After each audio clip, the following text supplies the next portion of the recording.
रूसी सेना एक बार फिर रिकॉर्ड तोड़ रही है और ये वही रिकॉर्ड है जिन्हें रूस बिल्कुल भी तोड़ना नहीं चाहता।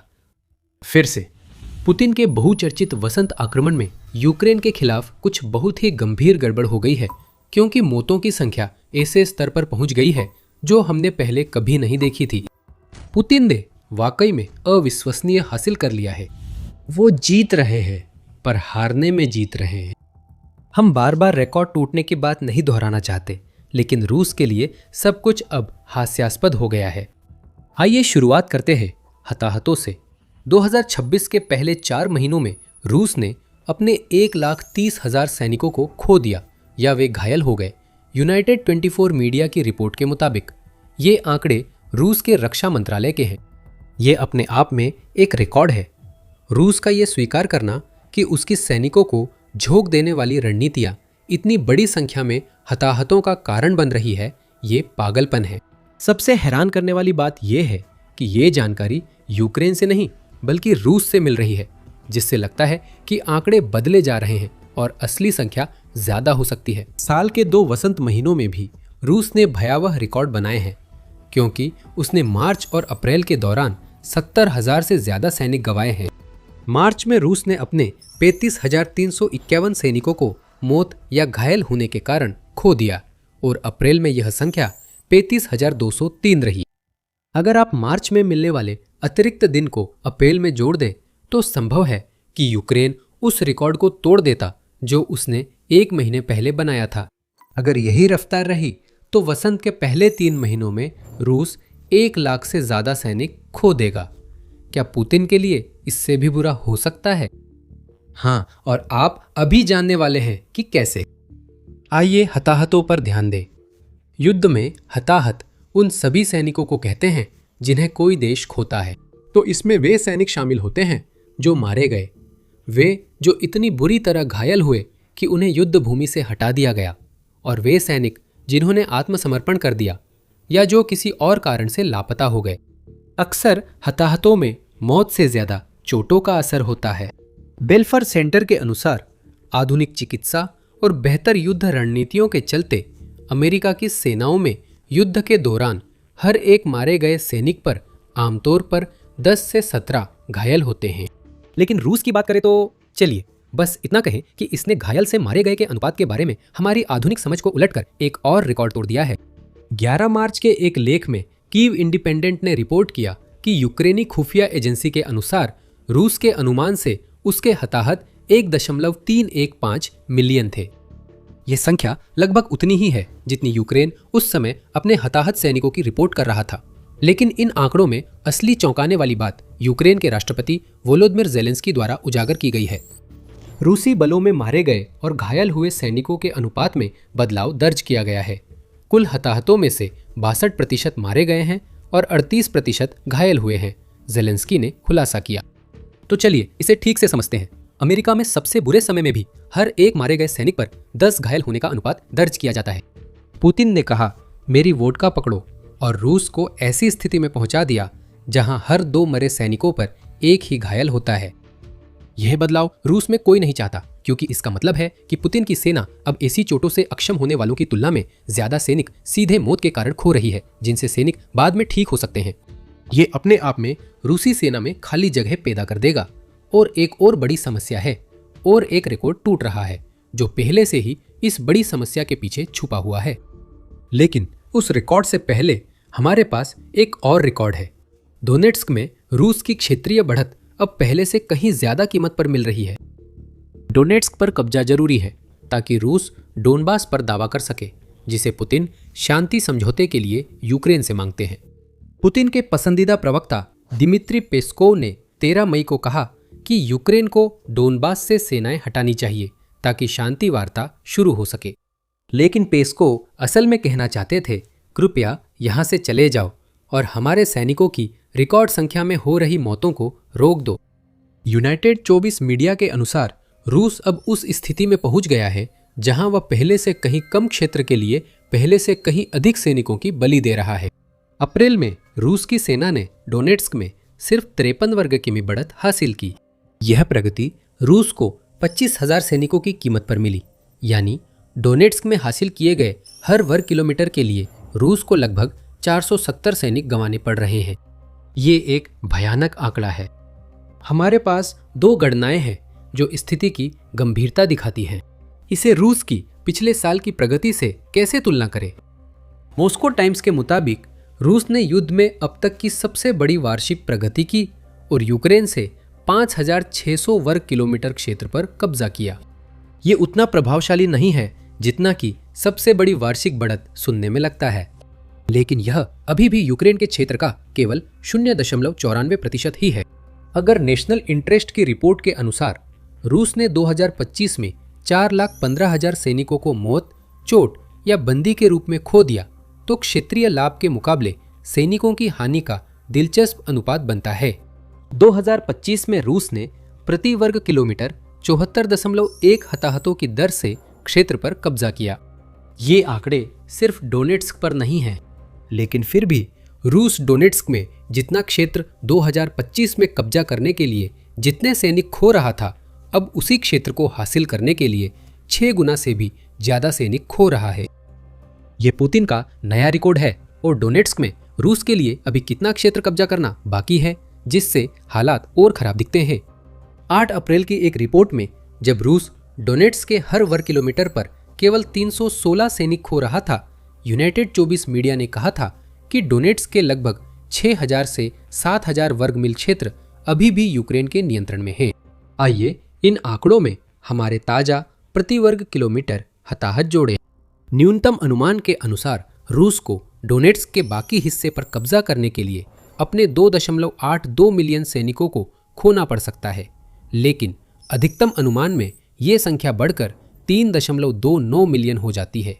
किसी भी स्थिति में पुतिन एक और रिकॉर्ड तोड़ देंगे, क्योंकि डोनेट्स्क के बाकी हिस्से पर कब्जा करने के लिए उन्हें अब तक रूस ने जितने सैनिक खोए हैं उससे दोगुने से लेकर लगभग 3 गुना तक सैनिकों को खोना पड़ेगा। रूस के लिए यह कुछ बहुत गलत हो रहा है और रूसी भर्ती देखने पर पुतिन की स्थिति और खराब दिखती है। पिछले 4 सालों से पुतिन के आक्रमण को जो एक चीज टिकाए हुए है वो ये है कि रूस हमेशा यूक्रेन में खोए गए सैनिकों की भरपाई करने में कामयाब रहा है। लेकिन अब सब कुछ बदल गया है, क्योंकि पुतिन के आक्रमण शुरू करने के बाद पहली बार रूस अब उस स्तर की स्वयंसेवी भर्ती बनाए रखने में सक्षम नहीं है जिसकी उसे लगातार सैनिकों को युद्ध में भेजने के लिए जरूरत है। कई स्रोतों ने यह कहा, शुरुआत रूस की सुरक्षा परिषद के उपाध्यक्ष दिमित्री मेदवेदेव से हुई। मार्च में पुतिन के एक और प्रचारक ने बताया कि रूस हर महीने 27,000 सैनिक भर्ती कर रहा है। यही मार्च था जब यूक्रेन ने 35,000 से ज्यादा रूसी हताहत दर्ज किए, जिससे कमी साफ दिखी। रशियनोमिक्स कॉलम में सैन्य विश्लेषक यानिस क्लूगर ने कहा कि रूस 2025 में पिछली भर्ती से करीब 20% कम भर्ती कर पा रहा है, क्योंकि अब पुतिन की सेना में रोज 1,000, 1,200 की बजाय 800, 1,000 फंसाए गए लोग ही भर्ती हो रहे हैं। और जेलेंस्की खुद जोड़ते हैं कि रूस ने 2026 के पहले 3 महीनों में लगभग 80,000 सैनिकों की भर्ती की, जो कि उसी अवधि में हुए नुकसान से करीब 9,000 कम है। सभी आंकड़े लगभग मेल खाते हैं और यूनाइटेड 24 मीडिया के अनुसार इसका मतलब है कि अब रूस ऐसी स्थिति में है जहां उसे हर महीने भर्ती में लगभग 10 से 15% की कमी का सामना करना पड़ रहा है। रूस इस प्रवृत्ति को बदलने में असमर्थ दिखता है। रूस के जिन इलाकों से पुतिन भर्ती करते हैं वहां रिकॉर्ड टूट रहे हैं, क्योंकि भर्ती पर मिलने वाले एक मुश्त बोनस तेजी से बढ़ रहे हैं। स्पीगल इंटरनेशनल के अनुसार सेंट पीटर्सबर्ग के कुछ इलाकों में एक मुश्त बोनस $58,500 तक मिला। रूस में Belgian Luxembourg chamber of commerce का कहना है कि रूस में औसत वेतन लगभग $1,290 है, यानी रूस जो साइनिंग बोनस दे रहा है वह औसत रूसी की सालाना कमाई से 3.7 गुना से भी ज्यादा है। फिर भी ये काम नहीं कर रहा है। भर्ती ऐसे समय हो रही है जब हताहत बढ़ रहे हैं और अपने घायल से मृतक अनुपात के कारण रूस पहले से घायल सैनिकों को फिर से मोर्चे पर भेजकर भी यह कमी पूरी नहीं कर पा रहा। कई यूक्रेन के खेतों और शहरों में मारे गए हैं। यूक्रेन चाहता है कि रूस की हालत और खराब हो। हम पहले भी यूक्रेन के रक्षा मंत्री मिखाइलो फेडोरोव के उस बयान पर चर्चा कर चुके हैं जिसमें हर महीने 50,000 रूसी हताहत करने का लक्ष्य है। यूक्रेन अभी वहां नहीं पहुंचा, उसे हर महीने 15,000 और हताहत करने हैं। हालांकि वसंतकालीन आक्रमण अब शुरू हो चुका है और जैसे जैसे यूक्रेन में मौसम बेहतर होता जा रहा है, रूस के हमलों का आकार और पैमाना बढ़ने की संभावना है। ये वही रिकॉर्ड है जिसे पुतिन देखना चाहेंगे। अगर यूक्रेन ने 2026 की शुरुआत में कुछ दिखाया है तो वो ये है कि उसकी रक्षा प्रणाली इतने बड़े पैमाने पर हताहत कर सकती है जैसा पहले नहीं देखा। रूस के और हमले सिर्फ यही मतलब रखते हैं कि वे रिकॉर्ड भी टूटेंगे जिन्हें पुतिन टूटता हुआ नहीं देखना चाहेंगे। और अगर यूक्रेन फ्योदरोव के 50,000 के लक्ष्य तक पहुंचने में सक्षम हो जाता है तो यह अंततः इतना होगा कि पुतिन जो क्षयकारी अभियान चला रहे हैं उसे बनाए रखना असंभव हो जाएगा, जब तक कि रूस के राष्ट्रपति को जबरदस्त कदम जैसे कि लामबंदी का सहारा लेने के लिए मजबूर न किया जाए। पुतिन के लिए रिकॉर्ड लगातार टूट रहे हैं। ऐसा लगने लगा है कि हमें गिनीज को कॉल करके एक खास रिकॉर्ड बुक बनवानी चाहिए जो सिर्फ यूक्रेन में रूस की विनाशकारी विफलताओं को कवर करे। 2026 रूस के लिए अब तक एक आपदा रहा है, खासकर वसंत ऋतु में। और अभी हम आपको दिखाने वाले हैं कि रूस के लिए वसंत ऋतु कितनी बुरी जा रही है। साथ ही 2 मुख्य कारण भी बताएंगे कि पुतिन की 2026 की योजनाएं इतनी अराजकता के साथ क्यों विफल हो गई। लेकिन उससे पहले हम आपको याद दिलाना चाहते हैं कि आप द मिलिट्री शो देख रहे हैं।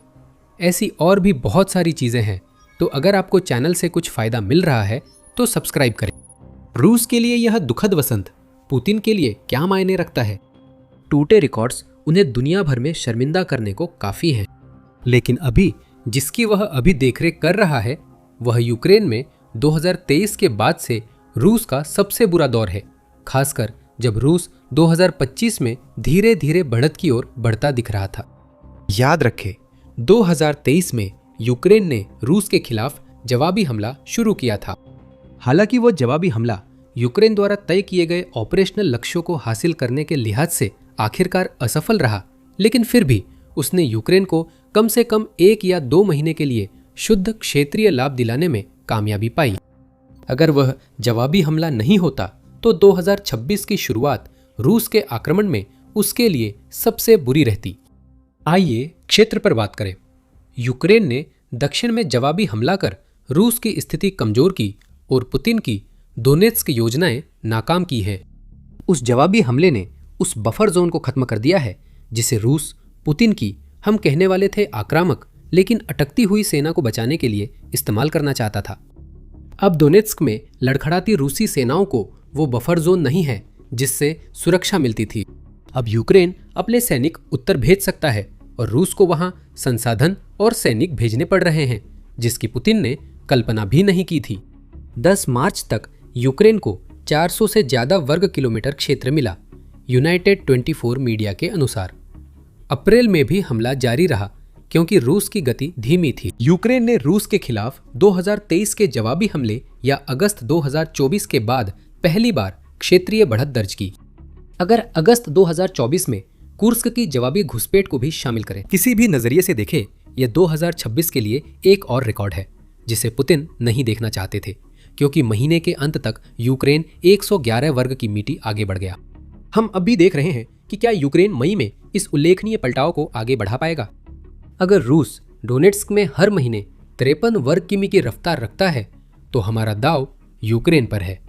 और पुतिन की मुश्किल घड़ी में उसे एक और झटका देने के लिए रूस के युद्ध क्षेत्र में प्रगति पर 10 मई की अपनी रिपोर्ट में the institute for the study of war ने कहा कि रूस पिछले 1 साल में कोई भी महत्वपूर्ण सैन्य प्रगति हासिल करने में असफल रहा है। यहां तक कि क्रोव्स्क पर कब्जा, जिसे कभी यूक्रेन के लिए संभावित घातक झटका माना जाता था, अब ज्यादा मायने नहीं रखता, क्योंकि रूस ने इस शहर को कब्जे में लेने में इतना समय लगा दिया कि यूक्रेन ने अपनी रसद व्यवस्था को समायोजित कर लिया और डोनेट्स्क किलेबंद रक्षा पट्टी को आज जो मौत का जाल है उसमें बदल दिया। पुतिन को अपना सिर खुजलाना चाहिए और सोचना चाहिए कि ये सब क्यों हो रहा है। भले ही वो ऐसा न कर रहे हों, जवाब उनके सामने ही है। असल बात बड़े पैमाने पर ड्रोन के इस्तेमाल की है। FPV ड्रोन रूस के सैनिकों के लिए मौत का सबसे बड़ा कारण है। यूनाइटेड 24 मीडिया के अनुसार अब ये ड्रोन रूस के मोर्चे पर 90% नुकसानों के लिए जिम्मेदार हैं और यूक्रेन ने फ्रंट लाइन के आसपास बनाए मारक क्षेत्रों इन ड्रोन से भर दिए हैं। यूक्रेन ने पहले ही इसकी अच्छी योजना बना ली थी। 2026 की शुरुआत में यूरो मैदान प्रेस ने बताया कि यूक्रेन ने साल भर में करीब 70 लाख ड्रोन बनाने की योजना बनाई थी। अरे जरा देखो तो, एक और रिकॉर्ड बन गया। हालांकि इस बार ये एक सकारात्मक रिकॉर्ड है। ये भी यूक्रेन का रिकॉर्ड है, जिससे पुतिन का चेहरा और भी ज्यादा लाल हो जाएगा। यूक्रेन के एफपीवी ड्रोन रूसी हताहतों पर जितने अहम हैं, उतने ही मध्यम दूरी के ड्रोन भी हैं, जिन्हें यूक्रेन ने विकसित किया है और जो अभियान में तेजी से महत्वपूर्ण बन रहे हैं। इन ड्रोन ने यूक्रेन को रूस के साथ युद्ध में ऐसी क्षमता दी है जो बीते वर्षों में उसके पास केवल सीमित मात्रा में थी। रूसी मोर्चे के ठीक पीछे के इलाकों पर लगभग जब चाहे हमला करने की क्षमता। ये विचार यूक्रेन के लिए नया नहीं है। हालांकि पहले रूस के कब्जे वाले इलाकों में हमलों के लिए वो ज्यादातर पश्चिमी देशों द्वारा बनाए गए सिस्टम्स का इस्तेमाल करता था, जैसे कि high Mars multiple launch rocket system, साथ ही फाइटर जेट से एयर स्ट्राइक, जिसमें गाइडेड बम और मिसाइलें फ्रंट लाइन के पीछे के टारगेट्स पर दागी जाती थीं। नए जनरेशन के मध्यम दूरी ड्रोन से यूक्रेन को बड़ा फायदा हुआ है, क्योंकि ये रूसी रसद केंद्रों, कमांड पोस्ट और इंफ्रास्ट्रक्चर को तबाह कर सकते हैं, जो पुतिन की सेनाओं को फ्रंट पर सपोर्ट करता है। यह गणित सीधा है। पीछे का इलाका कमजोर पड़ते ही रूस को फ्रंट लाइन पर रिकॉर्ड हताहत झेलने पड़ते हैं। यूक्रेन के मध्यम दूरी के ड्रोन यूक्रेन को फ्रंट लाइन से 20 से 200 किलोमीटर दूर रूस पर किफायती हमला करने में सक्षम बनाते हैं। एफपीवी ड्रोन दूर नहीं जा सकते। लंबी दूरी के महंगे ड्रोन रूस के अंदर के लक्ष्यों पर हमलों के लिए बेहतर है। ज़ेलेंस्की इस बात को मानते हैं कि ये मध्यम दूरी के हमले कितने अहम हैं। उन्होंने इन्हें यूक्रेन के लिए सबसे बड़ी प्राथमिकता बताया है और इसी प्राथमिकता के चलते एक और रिकॉर्ड टूट गया है। ज़ेलेंस्की ने 5 मई को कहा कि अप्रैल में यूक्रेन ने हमलों की संख्या मार्च से दोगुनी और फरवरी से 4 गुना बढ़ा दी। यहाँ एक नए अभियान का विस्तार हो रहा है। मई में और मध्यम दूरी के रिकॉर्ड टूट सकते हैं। हम इन सब में रिकॉर्ड तोड़ सफलता का साफ विरोधाभास देखते हैं। यूक्रेन के सभी रिकॉर्ड अच्छे हैं। अब ज्यादा रूसी हताहत, क्षेत्रीय बढ़त और मध्यम दूरी के हमले दिखाते हैं कि युद्ध मशीन तेज हो गई है। रूस के रिकॉर्ड्स में पुतिन के लिए कुछ भी अच्छा नहीं है। रूस रिकॉर्ड संख्या में सैनिक खो रहा है, भर्ती भी सबसे कम है और वसंत आक्रमण में कुछ हासिल नहीं कर सका। पुतिन हारने में जीत रहे हैं। वह शुरुआत से ही ऐसा कर रहे हैं। अब आंकड़े दिखा रहे हैं कि रूसी सेना में गंभीर गिरावट है। यह एक रूसी नेता के लिए काफी अपमानजनक है, जो खुद को महान सैन्य रणनीतिकार मानते हैं। लेकिन रूस ने हाल ही में कई शर्मनाक असफलताएं झेली हैं, जिनका हमने अभी बस जिक्र किया है। सीखने के लिए और भी बहुत कुछ है और अब ये इस हद तक पहुंच गया है कि रूस की नाकामी देखना भी मुश्किल हो गया है। लेकिन आपको फिर भी देखना चाहिए और आप ऐसा हमारे वीडियो के साथ कर सकते हैं, जिसमें हम 2026 में पुतिन की बेइज्जती की गहराइयों में उतरते हैं। अगर आपको ये वीडियो पसंद आया हो तो द मिलिट्री शो को सब्सक्राइब करें, ताकि आप रूस के लड़खड़ाते 2026 पर हमारी और कवरेज देख सके। देखने के लिए धन्यवाद।